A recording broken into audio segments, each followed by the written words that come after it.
This is OwlUp, where learning happens in minutes, not hours. For a deeper journey, explore all our courses at owlup.co. Now, let's dive in.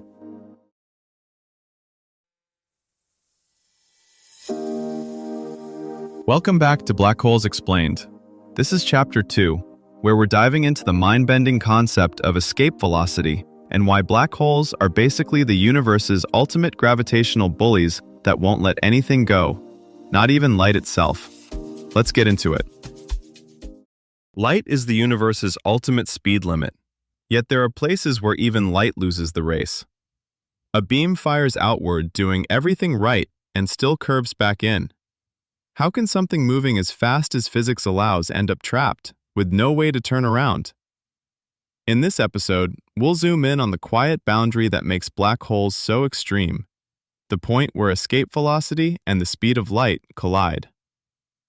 Out in space, you can always, in principle, fire your rockets harder and climb away from a planet or star. Near a black hole, that, in principle, disappears.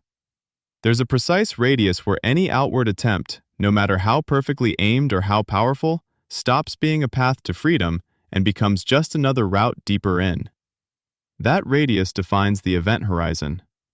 We'll see how a simple-looking formula connects mass, distance, and the limit set by light, why Earth and the Sun are nowhere near forming such a boundary, and why even advanced technology can't hack its way out once you cross that invisible threshold.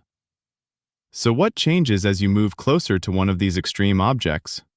First, gravity stops feeling like a simple pull and starts acting more like a rule book for how space and time themselves are allowed to behave. Your options for where you can go and how fast get edited in real time. Second, clocks don't agree anymore. One hovering far away and one dropped toward the hole will tick at different rates, disagreeing about how long any journey takes. Finally, light becomes a kind of negotiator between these viewpoints, tracing out the only possible escape routes the universe still permits, and then, eventually, finding there are none. At first glance, the escape velocity formula, v_ne equals square root of 2gm over r, looks like something you'd use only for planets and rockets. But push it far enough, and it quietly predicts the condition for a black hole. Take that expression and ask a very specific question. For a given mass m, at what radius r would the required escape speed equal c? You're not redefining any laws, just turning the formula around. Set v_ne equals c and solve for r. r equals 2gm over by c squared. That radius is what we call the Schwarzschild radius.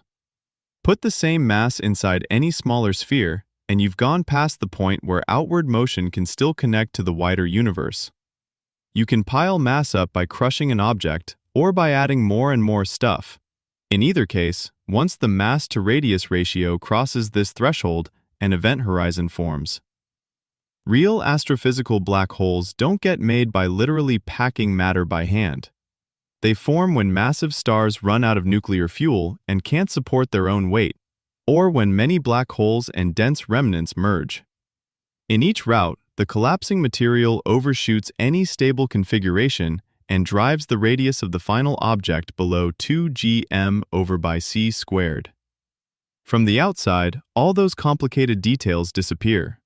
What remains is astonishingly simple: mass, spin, and, usually negligible, charge. Notice what this does not do. It doesn't turn the black hole into a supergravity monster at large distances. Far away, only m matters. Swap the Sun for a one solar mass black hole in the same orbit, and Earth keeps circling almost exactly as before. The weirdness is localized close in, where the allowed paths through space-time get drastically edited. Closer than a certain radius, even light that tries to skim past is forced into a doomed orbit or inward plunge. Closer still, no stable orbit exists at all.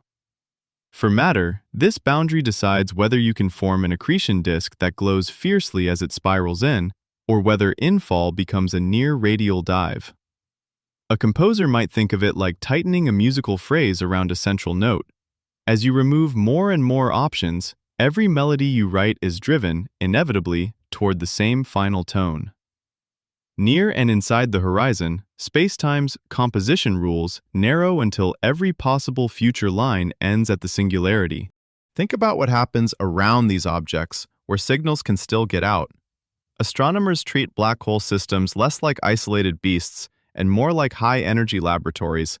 For instance, the hot plasma spiraling in doesn't just glow, it flickers in precise patterns. Those flickers, quasi-periodic oscillations, encode how fast matter orbits in the warp geometry nearby. Measuring them lets researchers back out the mass and spin, the same way a sound engineer can infer an instrument's size and tension from its overtones. In X-ray binaries, where a black hole feeds from a companion star, the infalling gas can be redirected into narrow, relativistic jets that shoot thousands of light-years into space. We can't see past the horizon, but we can map how close material gets before it vanishes by tracking how spectra harden, how polarization rotates, and where radio emission abruptly cuts off.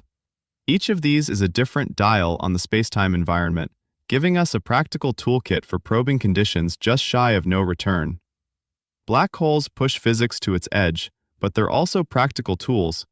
By timing ripples detected by LIGO and Virgo, or mapping shadows with the Event Horizon Telescope, we can audit gravity where it's most extreme.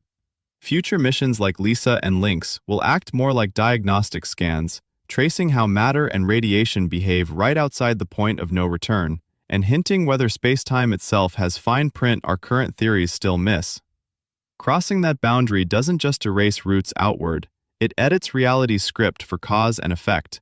Signals can still crowd right up to the brink, carrying stories about disks, jets, and merging giants like notes in a distant radio song.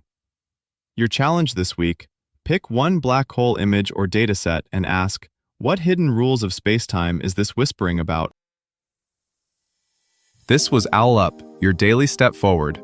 To keep learning with structured courses and more insights, go to owlup.co. Until tomorrow!